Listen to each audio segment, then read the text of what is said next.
Congressman, today here in Southwest Florida, what are your priorities today, right now, at the top of the list? Well, the biggest thing is actually hearing from the various municipalities and people in our community. There's still a lot of needs associated with the from Hurricane Ian, restoration from that. So I wanted to hear about the various projects that members of the community wanted to request. And I think it's important, that we sit down, actually have a dialogue about those projects. Some where it's just maybe clear that it's not the right time for federal funds to be requested, some where you can definitely see and understand the need. And then the key part is you have a lot of interplay with some of these projects. So they kind of take on a similar theme with the various municipalities, and then it helps my office be able to better rate and place the right criteria on what's going to be in the best interest of Southwest Florida. What is kind of the holdup with declaring Ian a qualified disaster? Congress and bureaucracy. Look, I think what we've been really trying to do, and I mean, you mean the qualified disaster with respect to tax returns, yes, correct? Yes. The biggest issue has been that there's been a lot of holdup in the Ways and Means Committee. We think actually we received some breakthrough on that the last 2 weeks. I know Congressman Stubbe and myself have been in communication with the Speaker's office about getting that bill actually moved next week when we get back to Washington. And we believe that once it leaves the House, there'll be an ability to get it moved through the Senate pretty quickly. Obviously when there's a new Speaker and you're really trying to get through some of the major priorities of the nation, that's a very important piece of legislation, not just to Southwest Florida, but to a lot of other areas in the country, the citizens of Maui, the citizens of East Palestine, Ohio, because it's going to affect everybody during that time period. But I think that we're going to be able to get that on the floor pretty quickly and get that to the president's desk before the February 15th deadline on tax filings. And speaking of Speaker Johnson, how do you feel like Congress is doing right now? Do you think that they're in a good place, or kind of in the standstill that they were before the Speaker situation? Oh, we're in a standstill. I mean, let me just be very blunt about it. It's very difficult to do business with the Senate right now. The majority leader over there, Chuck Schumer, his entire strategy has been to delay, to deflect. The Senate has not done much business at all this year, and they really want to return to business as usual in Washington, D.C., where these deals are cut in a back room between the majority leader and the Speaker, where the members don't know the elements of that deal until it's about time to go vote, and the American people are just left out in the dark. And so it's really slowed down the process. I think Speaker Johnson is doing everything he can to try to advocate what's in the best interest of the American people, but it's very difficult when you have a Senate that just does not want to actually engage in real conversations and negotiations. They choose to play politics and delay tactics. How do you solve that? Frankly, the number one way is you solve it with new elections. I mean, you need new leadership in the Senate. That's the number one way you deal with it.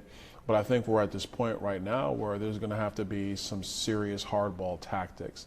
Like, look at our southern border right now. It's still a mess. We're now well over 7 million entrants into the United States.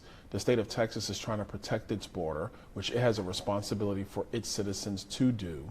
The federal government does not want to protect the border, which is a violation of federal law. So when you're in this environment like this, it requires members of Congress, both House and Senate, to stand firm to hold this administration accountable, and frankly, any members in the chamber who don't want to do what's in the best interest of the American people. The border crisis, can it be solved before the presidential election, or does it have to wait till November? It could be solved today. Joe Biden can issue an executive order and reverse his policies. So you got to understand, he put in 64 new policies in the first month of his administration, all executive orders. None of it went through Congress. There was never a vote by members of Congress for what's occurring on the southern border. So Joe Biden could do this today if he wanted to. The reality is that this is the policy that he has wanted, and this is the outcome that the American people are seeing. So unfortunately, unless Joe Biden decides to reverse course on one of the first things he did in office, we're not going to see many changes unless there's an impasse on government funding or you elect a new president of the United States. And where are we headed if that doesn't happen? Frankly, more of our cities are going to be inundated with migrants and illegal aliens than we can actually be able to handle. I mean, look, even today in our discussion with community funding projects, we had a professor from FGCU who was talking about trying to use AI to help teachers be better prepared to teach English language learners.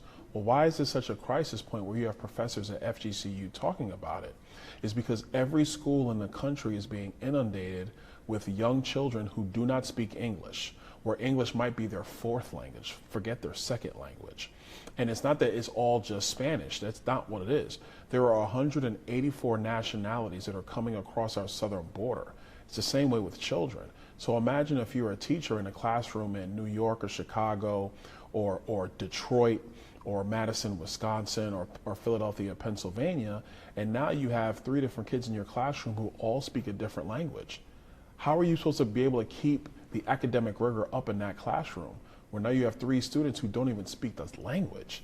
This is the real damage caused by Joe Biden's disastrous border policy. All right.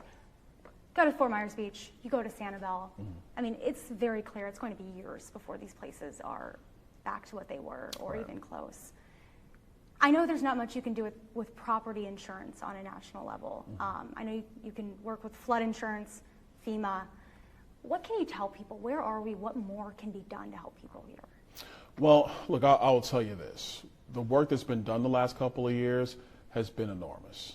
I'm actually shocked at how far we've come, but it's also really important to demonstrate that we got a lot more to do, a lot more to do. I always anticipated it was going to be anywhere from 3 to 4 years before we're fully back when it comes to Fort Myers Beach and Sanibel. But also understand, it's not going to be what it was. There are some properties that are not going to return. There's going to be some new structures going to be created because of zoning and because of hurricane standards, where you had a building that was built pre-1992 that can't be rebuilt today. So it's going to be a different feel, whether it's Sanibel, Fort Myers Beach, Bonita Beach, etc. But I think overall, we're going to have to be a little patient now. There is some federal funding that's coming in. State funding continues to come to Southwest Florida. But now it's just about doing the work. With respect to insurance, I know the legislature had their special session. There were some fixes in there that I think can be really helpful. It's going to take some time for that to be actually seen in the insurance rates market. Because not to be too technical, but insurance rates look back over a 5-year period. So some of those reforms are going to take a little bit of time for people to be able to see and take advantage of. But our recipe for success right now is continue to work, a little bit of patience and time. And you think that qualified disaster bill will go to the floor next week? My hope is that the speaker actually puts it up today and it gets noticed today so we can vote on it next week. That's my hope. I've been talking with the speaker about that specifically. Ultimately, it's his decision on whether it's going to go to the floor or not. When will we know? How long do we have? Today's late. Well, in the House, we have a 72-hour period where all legislation has to be reviewed. If it's on what we call suspension, it has to be noticed 5 days in advance. It is going to be going on a suspension calendar. Essentially, that means we're suspending the rules. That's why it's called suspension. But I anticipate we're going to get that up and out. If it is not noticed, that's going to be the first thing I talk about the speaker with when I see him on Monday, is that we got to have this bill up. Because, look, at the end of the day, this is a very simple bill. This is about the American people, if they've experienced disaster, to be able to hold on to their money to take care of that disaster, not have to continue to pay taxes and then pay to rehabilitate property, fix damages, and then they still got to pay the same level of taxes. Let them hold some of that money to recoup some of those costs. That's just a humane thing to do.